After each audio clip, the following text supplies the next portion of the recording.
বিয়ের সময় দেখেছেন আপনি শ্বশুর সম্পত্তি, মেয়ের সৌন্দর্য, বা পালিয়ে করেছেন, অ্যাফেয়ার করে করেছেন, এখন বিয়ের পরে হাউমাউ করছেন।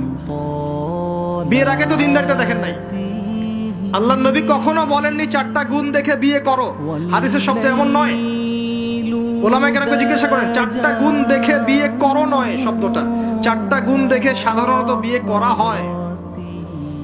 4টা গুণ দেখে সাধারণত বিয়ে করা হয়। সম্পদ, সৌন্দর্য, বংশ, দিনদারিতা। তোমরা দিনদারিতাকে প্রাধান্য দাও, না হলে তোমাদের হাত ধুলোয় ধূসরিত হবে। এখন দেখা যায় দিনী ভাইরা দিনদার ক্যাটরিনা কাইফ খুঁজতেছে।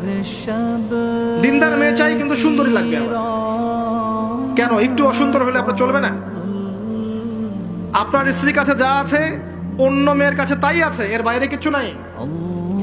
আর 2 দিন পরে, 1 বছর, 2 বছর, 3 বছর পরে, 5 বছর পরে গিয়ে দেখবেন সব সমান হয়ে গেছে। এই দেহের সৌন্দর্য থাকবে না। মনে তাকওয়া থাকলে, আল্লাহওয়ালা স্ত্রী হলে আপনি দুনিয়াতে জান্নাতে থাকবেন ইনশাআল্লাহ। দুনিয়াতে আপনি জান্নাতে থাকবেন ইনশাআল্লাহ। আর যদি ঘরে একটা বদকার স্ত্রী থাকে, তাহলে আপনার দুনিয়ায় জাহান্নাম, দুনিয়া জাহান্নাম। অতএব বিয়ের আগে, বিয়ের সময় খুব কেয়ারফুল থাকবেন। আপনি দিনদার মেয়েকে প্রাধান্য দেন, এবং মেয়েদেরকেও বলবো দিনদার ছেলে ছাড়া বিয়ে করে না। অনেক বড় চাকরি করে, অনেক বড় ব্যবসা করে, এটা সেটা, নামাজ পড়ে না, এগুলো দেখছেন না, সুদের চাকরি করে, ঘুষ খায়, আপনি রাজি হয়ে যাচ্ছেন। এরপরে গিয়ে পস্তাচ্ছেন যে হুজুর আমার সংসারে অশান্তি, এটা সেটা।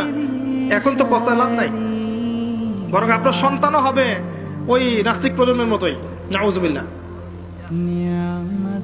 আমরা দুনিয়ার স্বার্থ খুব ভালো চিনি।